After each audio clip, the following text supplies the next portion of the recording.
I think if there were a bumper sticker on a Russian car with regard to the election that has just taken place in the United States, I think it would read, "Both are bad, both are worse."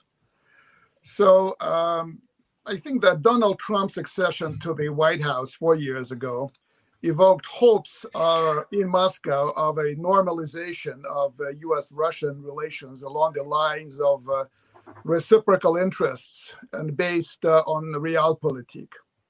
The reality, of course, turned out to be very different. Accused of meddling in the U.S. election, Russia became a political football in the United States, kicked around by both teams on the U.S. Political field. In the last 4 years, you may not have been counting, but Russia has been counting. No fewer than 46 rounds of U.S. sanctions have been imposed on Russia. And the conclusion is that under Trump, the relationship between Washington and Moscow sank to the lowest level since 1983, the last nuclear war scare.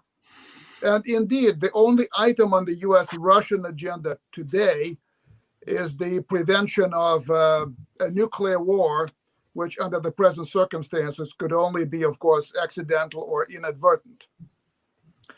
The election of Joe Biden promises no end to the U.S.-Russian confrontation. More sanctions will follow. That's the expectation. The front line of that confrontation is likely to be extended to include such issues as democracy, human rights, and the situation in various parts of the former Soviet space. Biden is likely, people think here, to put increasing pressure on the Kremlin, exposing what he calls frequently the Kremlin kleptocracy.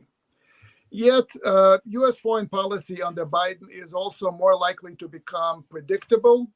Arms control, difficult as it will be, could re-enter the U.S.-Russian agenda.